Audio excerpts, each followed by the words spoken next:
చేయడం? అతను జగన్మోహన్ రెడ్డి ఏంటంటే అండి ప్రజల కోసం పోరాడే వ్యక్తి కదండి, తన కోసం పోరాడే వ్యక్తి. అంతకుమించి ఏం చేసేది ఏమి లేదు. ప్రజల కోసం పోరాడే వ్యక్తి అసెంబ్లీ ఇచ్చిన 10 నిమిషాలైనా సరే ప్రజల కోసం మాట్లాడతాడండి. దానికి ప్రతిపక్ష అన్నది మన రాజ్యాంగంలో ఒక ఒక పద్ధతి ఉంటుంది. ఇన్ని సీట్లు వస్తేనే దానికి ప్రతిపక్షవాదం ఇవ్వగలం, లేకపోతే ఇవ్వలేము అని. అతనికి హోదా మీద ఎక్కువ ప్రాణం. అతన్ని గుర్తించాలంటే ప్రజలే గుర్తించలేదు. 10 సంవత్సరాలు బాగాలేదండి.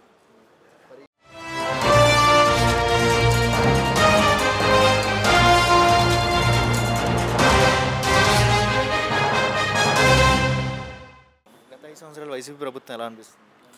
అప్పటికిప్పుడు చాలా డిఫరెన్స్ ఉంది. అంటే ఏం జరిగింది దీనివల్ల అంటారు? అంటే ప్రజెంట్ ఇప్పుడు రోడ్స్ బాగున్నాయి, ఎడ్యుకేషన్ సిస్టమ్ కూడా బాగుంది. ఓకే. ఈరోజు అసెంబ్లీకి జగన్మోహన్ రెడ్డి గారు వెళ్ళారని అంటున్నారు కదా, అంటే ఏమంటున్నారంటే వైసీపీ వాళ్ళు ప్రతిపక్షాన్ని గుర్తించండి, ప్రజాస్వామ్యాన్ని కాపాడండి అని చెప్పి వైసీపీ వాళ్ళు అంటున్నారు. దీని మీద మీ అభిప్రాయం ఏంటి? అవన్నీ జరగని పనులండి. ఆయన 11 సీట్లు వచ్చిన మాత్రం ఒక 23 సీట్లు వచ్చినప్పుడు చంద్రబాబు నాయుడిని అవమానించినప్పుడు అప్పుడు వాళ్ళకి ప్రజాస్వామ్యం గుర్తు రాలేదండి. అంటే ఇప్పుడు ఈరోజే వెళ్ళింది అసెంబ్లీకి కరెక్ట్గా ఎమ్మెల్యేలు కూడా అందరూ కలిసి ఏకవచనంగా గ్రూప్ అయ్యి వీ వాంట్ జస్టిస్ అని అడగడం, ఇలా అంటున్నారు, ప్రతిపక్షాన్ని గుర్తించండి, ప్రజాస్వామ్యాన్ని కాపాడండి అని చెప్పి ఈ టైప్ ఆఫ్ శ్లోకం అందరూ ఎట్ ఏ టైం గట్టిగా మాట్లాడడం జరిగింది, వెంటనే బయటకు వచ్చడం జరిగింది. సో ఏంటంటారు అసెంబ్లీలో చేయడం? అతను జగన్మోహన్ రెడ్డి ఏంటంటే అండి ప్రజల కోసం పోరాడే వ్యక్తి కదండి, తన కోసం పోరాడే వ్యక్తి. అంతకుమించి ఏం చేసేది ఏమి లేదు. ప్రజల కోసం పోరాడే వ్యక్తి అసెంబ్లీ ఇచ్చిన 10 నిమిషాలైనా సరే ప్రజల కోసం మాట్లాడతాడండి. నాకు ప్రతిపక్షం హోదా కావాలనటం ఇది కరెక్ట్ కాదు కదా. ప్రజలే ఇవ్వలేదు అతనికి ప్రతిపక్షం, ఇంకెలా వస్తుంది? అసెంబ్లీలో ప్రతి మినిట్ ప్రజలకు ఉపయోగపడే మినిట్, ఏదైనా డిస్కస్ చేసుకోవాలన్నా ఏదైనా చేయాలన్నా మెయిన్ ఇంపార్టెంట్ అవర్స్ అవి. ఆ సమయంలో వచ్చి మాట్లాడితే ఆపోజిట్ పర్సన్ల లీడర్గా ఉండే హక్కు ఉండి మాట్లాడాల్సిన అవసరం ఉంటే మాట్లాడాలి కానీ అని చెప్పి కొంతమంది టీడీపీ లీడర్లు అంటున్నారు. వైసీపీ లీడర్స్ ఏమో వీళ్ళు వచ్చి ఇలాగా ప్రతిపక్షాన్ని గుర్తించండి, ప్రతిసారి అసెంబ్లీ సరౌండింగ్లో ఉన్నప్పుడు ఈ డైలాగే అంటున్నారని చెప్పి ఆపోజిట్ పార్టీ వాళ్ళు ఇలా డిస్కషన్ జరుగుతుంది. మీ ఒపీనియన్? వాళ్ళకి మాట్లాడే చాయిస్ లేదు కదా సార్. ఇప్పుడు విషయం చెప్తాం, వాళ్ళు దేని మీద పోరాడతారు? చేసేదంతా మంచి చేస్తున్నారు చంద్రబాబు నాయుడు గారు. వాళ్ళు దాన్ని వ్యతిరేకించడానికంటే ఏమీ లేదు కదా. వాళ్ళు ప్రజల కోసం, వాళ్ళు నిజంగా ప్రజల కోసం మాట్లాడాలనుకుంటే ఈ ధర్నాలు ఈ చేయడం, అసెంబ్లీకి వెళ్ళి ఇచ్చిన 10 నిమిషాలు కూడా ప్రజల కోసం మాట్లాడతారు. మనం చేసే పనిలో ఇది తప్పు ఉన్నదని చూపించాలి. అదేమి లేనప్పుడు ఇంకా వాళ్ళు ఏం చేస్తారు? అది జరుగుతుంది. అంటే మీకు ఏమనిపిస్తుంది అంటే యాజ్ ఏ లీడర్గా ఉన్నా, ఎక్స్ సీఎంగా ఉన్నా కూడా అసెంబ్లీకి వచ్చి మాట్లాడితే మంచి పని అంటారు, ఇలా వెళ్ళి అరవడం బయటకు వెళ్ళడం కరెక్టే అంటారు? అది కరెక్ట్ కాదండి అసలు. ఇప్పుడు ఒక విషయం, లాస్ట్ టైం చంద్రబాబు నాయుడు గారు ప్రతిపక్షంలో ఉన్నప్పుడు ఆ 23 మంది ఉన్నా సరే, వీళ్ళు ఇవన్నీ బూతులు తిట్టినా సరే, అవన్నీ చేసినా సరే ఆయన అసెంబ్లీకి వెళ్ళి అసెంబ్లీలో పోరాడారు.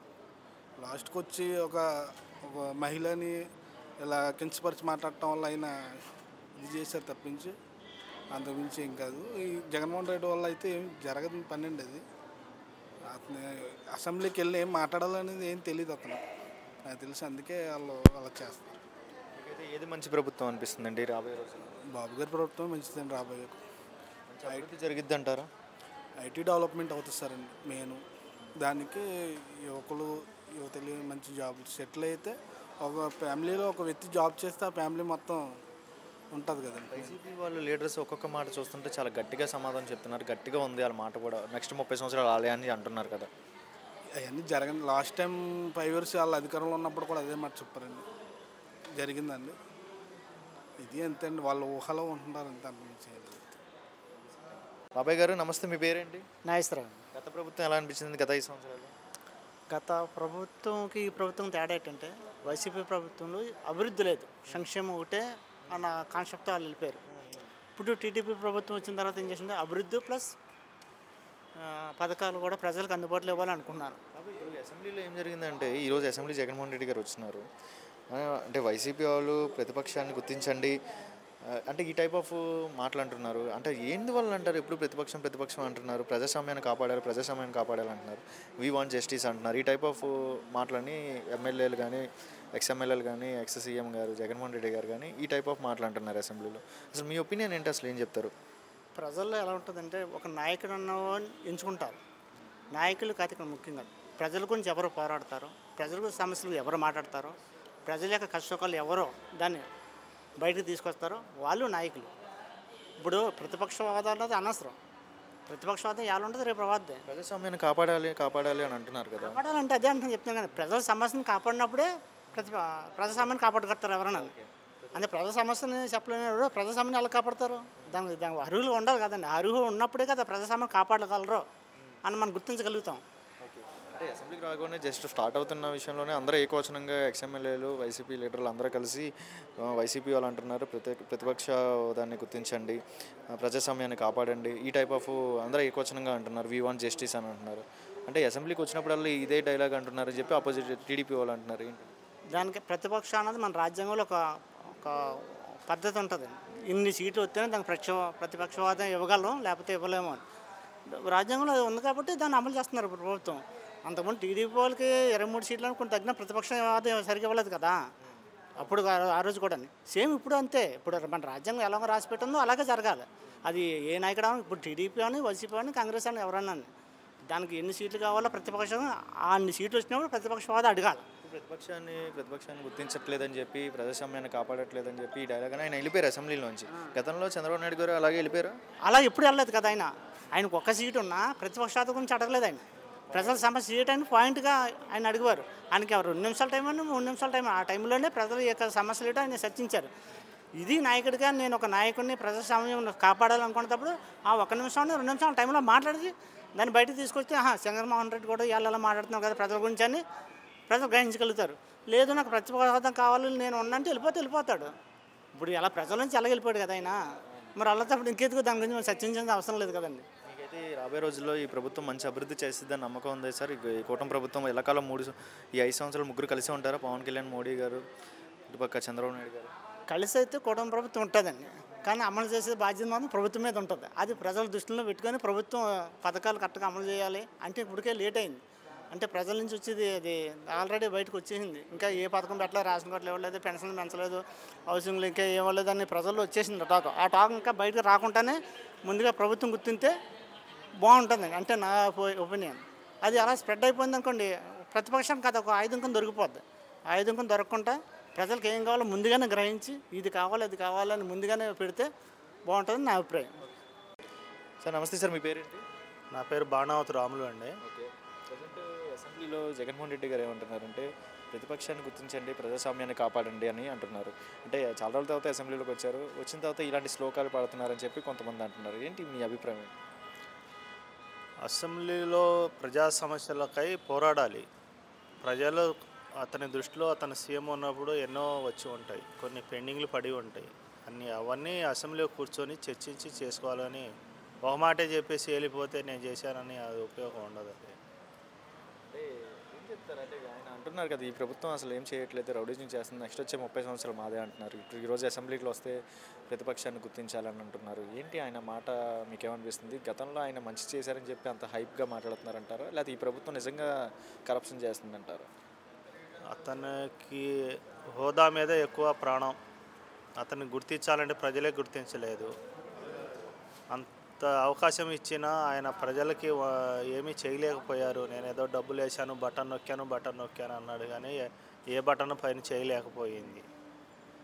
మరి ప్రజల సమస్యలు అంటే ఒక అమరావతి అని కాదు,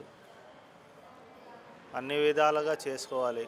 గత ప్రభుత్వంలో నేను టీడీపీ సర్పంచ్ని, మాకు బిల్లులు ఆగిన ఆ బిల్లులు కూడా ఇవ్వలేని పరిస్థితి అయిపోయింది జగన్మోహన్ రెడ్డిది. సుమారు 10 లక్షలు పొలం తాగుడు పెట్టాము మేము. ఇంతవరకు రూపాయి ఇవ్వలేదు ఆయన కూడా. ఆయన గవర్నమెంట్ ఎందుకు చేయలేదు ఇలా నిలదీస్తున్నాం మేము కూడా ఆయన్ని. ఎన్నోసార్లు బిల్లులు ఇస్తామని బిల్లులు తీసుకొని బిల్లులే పడేసిన పరిస్థితులు వెళ్ళిపోయినాయి. అసలు ఏ ఒక్క బిల్లులు మా దగ్గర ఆధారం లేకుండా చేశారు. ఫారెస్ట్ భూములు ఎవరికి ఏ ఎస్టీ వాళ్ళకి ఇవ్వకుండా, అటవీ పట్టాలు ఇవ్వకుండా నేను ఇచ్చానని చెప్పి కాలయాపన చేశారు. ఏ ఒక్కళ్ళకి ఇవ్వలేదు. ప్రతిపక్షంలో ఉన్న వాళ్ళకి ఎలా నొక్కాలనేది ఆయనకు పూర్తిగా తెలుసు కాబట్టి మొత్తాన్ని అందరిని నొక్కేశాడు ఆయన. ఇవాళ అందరూ గళం ఎక్కుతారు, యువగళంలాగా. కూటమి ప్రభుత్వానికి అందరికి ఇచ్చాం. మరి ఇప్పుడు చేస్తున్న పనులు చాలా బాగున్నాయి. పెన్షన్ కాడ నుంచి ప్రతి ఒక్క అధికారి కూడా స్పందిస్తున్నారు. అన్ని విధాలుగా ఈ ప్రభుత్వం ఆదుకుంటుందని మాకు ఎంతో నమ్మకం ఉంది. మరి ఇన్ని చేసిన ఈ ప్రభుత్వాన్ని అసెంబ్లీలో ఉన్న పక్కనే ఉన్నా కూడా వాళ్ళు అంటున్నారు కదా, వీ వాంట్ జస్టిస్ అంటున్నారు, ప్రతిపక్షాన్ని కాపాడండి అంటున్నారు. మీరు ఏం చెప్తారు? ప్రతిపక్షాన్ని గుర్తించండి అని అంటున్నారు, ఈ టైప్లో మాట్లాడుతున్నారు. ఇక్కడ ఏమి రాజకీయాలు నడవట్లేదండి, అంతా బాగానే నడుస్తుంది. ప్రతిపక్షం ఆయన ఒక్కడే ప్రతిపక్షం అయిపోతున్నాడే తప్ప ప్రజలందరూ మమేకమై కలిసిపోయి హ్యాపీగా నడుస్తున్నారు. ఎక్కడ ఏ రాజకీయాలు చేయట్లేదు, ఎక్కడ ఏ రౌడీజం చేయట్లేదు. ఏది మంచి ప్రభుత్వం అనిపిస్తుంది? ఇప్పుడున్న గవర్నమెంట్ మంచిది, టీడీపీ. ఏంటి అసెంబ్లీకి వెళ్ళడానికి ఏంటి అసెంబ్లీకి వెళ్ళి వస్తున్నారు? జగన్మోహన్ రెడ్డి గారు అసెంబ్లీలో ఉంటే ఇంకా రాబోయే రోజుల్లో అపోజిట్గా ఏమైనా జరిగినా కూడా మాట్లాడే అవకాశం ఉండేది కదా ఆయనకి. ఆయన ఎందుకు అసెంబ్లీకి అటెండ్ అవ్వాలా పోతున్నారు, వస్తున్నారు, పోనీ ఏదో ఒక రీజన్తో బయటకు వెళ్తున్నారని చెప్పి కొంతమంది అండి. ఆయనకి సబ్జెక్టు కేవలం ఆ హోదా మీదే ఉంది కాబట్టి ఆ హోదాని కాపాడుకోవాలనే ఒక ప్రశ్న ఆయన నడిపిస్తున్నారే తప్ప ప్రజల కోసం ఎక్కడ మాట్లాడే తీరు కానీ విధానం కానీ లేదు. బ్రదర్ మీ పేరేంటి? పేరుందండి. ఎట్లా ఉంది చంద్రబాబు నాయుడు పరిపాలన, ఎలా ఉంది? బాగుందండి. గత 5 సంవత్సరాలు చూశారు కదండి, గత 5 సంవత్సరాలు చూశారు కదా, అప్పుడు బాగుంది, ఇప్పుడు ఈ ప్రభుత్వం వచ్చిన తర్వాత బాగుందా? ఇప్పుడే బాగుందండి. గత 5 సంవత్సరాలు 10 సంవత్సరాలు బాగలేదండి. మరి ఈ ప్రభుత్వం వచ్చిన తర్వాత పవన్ కళ్యాణ్ పనితీరు ఎలా ఉంది? బాగుందండి పవన్ కళ్యాణ్ గారు. అసెంబ్లీలో వైసీపీ వాళ్ళు ఏమంటున్నారంటే ప్రతిపక్షాన్ని గుర్తించండి, లైక్ అంటే ఈ టైప్ ఆఫ్ మాటలు అంటున్నారు కదా, ప్రజాస్వామ్యాన్ని కాపాడండి, ప్రతిపక్షాన్ని గుర్తించండి, ప్రజాస్వామ్యాన్ని కాపాడాలని చెప్పి ఈ టైప్ ఆఫ్ శ్లోకం అంటున్నారు. మీరు ఒపీనియన్ ఏం చెప్తారు? ఇది వచ్చాక బాగుందండి. ఇది వచ్చాక బాగుంది. మరి ఈ జగన్మోహన్ రెడ్డి గారు ఎందుకండి ఈ ప్రభుత్వాన్ని ఉద్దేశించి రౌడీజం చేస్తుంది, ప్రభుత్వం అసలు ఏం చేయట్లేదు అని అంటున్నారు కదా? అది ఆయన ఆపణ ఆయన మనకి తెలియదండి.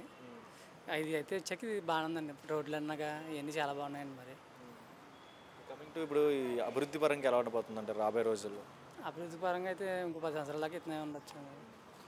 లాస్ట్ 5 years చూశారు కదా, అప్పుడు ఐటీ మినిస్టర్ బాగుంది, ఇప్పుడు లోకేష్ గారు పనితీరు వచ్చిన తర్వాత ఎలా బాగుంది ఐటీ మినిస్టర్ పనితీరు? మళ్ళీ లోకేష్ గారితో బాగుందండి. మన పంచాయతీలు కానీ రోడ్లు కానీ ఇవన్నీ చాలా అంటే చాలా డౌన్ ఉండే. ఇప్పుడు డిప్యూటీ సీఎం పవన్ కళ్యాణ్ గారు వచ్చిన తర్వాత దీని మీద ఫోకస్ అనేది ఎలా అనిపిస్తుంది? చాలా బాగుందండి, చాలా బాగుంది. చాలా ఎక్కడ పడితే అక్కడ రోడ్లు ఉన్నాయండి. మీరు ఎక్కడ ఉండేదండి? మాది బెక్కువలేండి. బెక్కువలే. అప్పుడు రోడ్లు ఏమైనా వేస్తున్నారా? గుంట పని కానీ రోడ్లు ఏమైనా కొత్త అన్నీ చేస్తారండి, రోడ్ల పని చేస్తారు. చాలా బాగుందండి. ఇదివరకు ఆడవాళ్ళు మిస్సింగ్ అయ్యేవారు, రేప్స్ ఎక్కువయ్యాయి, ఆడవాళ్ళని తొక్కేసేవారు, ఎలా పడితే అలా చేసేవారు. ఇప్పుడు లా అండ్ ఆర్డర్ పర్ఫెక్ట్గా ఉండాలి. చాలా మంది చనిపోయేవారు కూడా ఉంది యాక్సిడెంట్లు ఈ రోడ్లలో. చాలామంది చాలా ఇబ్బందిగా ఉన్నాయి, చాలా ప్రాబ్లమ్స్ ఉన్నాయని చెప్పి గతంలో అనేవారు ఆడవాళ్ళ మీద. ఇప్పుడైతే మీకు ఎలా అనిపిస్తుంది ఏంటి? ఆడవాళ్ళకి సెక్యూరిటీగా ఉండిద్ది అంటారు ఈ ప్రభుత్వం? ఉంటుంది, సెక్యూరిటీగా ఉంటుందండి. అమరావతి ఒకటి రాజధాని ఒకటి ఉండడం బెస్ట్ అంటారు, 3 ఉండడం బెస్ట్ అంటారు. గతంలో వైసీపీ 3 ఉండాలన్నారు. ఒకటే ఉండాలండి. ఈ ప్రభుత్వం ఒకటే తీసుకుందిగా, అమరావతి మంచిదే అంటారు. బాగా మంచిదండి. ఎవరి మీద నమ్మకం ఈ ప్రభుత్వంలో? చంద్రబాబు నాయుడు, పవన్ కళ్యాణ్? చంద్రబాబు నాయుడు గారు. పవన్ కళ్యాణ్ పనితీరు ఎలా అనిపిస్తుంది? ఆయనది బాగుందండి. ఆయన సినిమా నటుడు కదా, అది ఇది అన్నారు కదా చాలా మంది. అదేం లేదండి, ఆయనది బాగుందండి. ఆయనది బాగుందండి, ఆయన చూడక్కలేదండి. పవన్ కళ్యాణ్ గారు పిఠాపురంలో ఒకటే చూస్తారంటారు, రాష్ట్రాన్ని చూస్తారు? రాష్ట్రాన్ని అంతా చూస్తారు. పిఠాపురం మీద కన్ను ఉందేమో? లేదండి. అయితే నమ్మకం అనేది ఉందండి. నమ్మకం ఉందండి.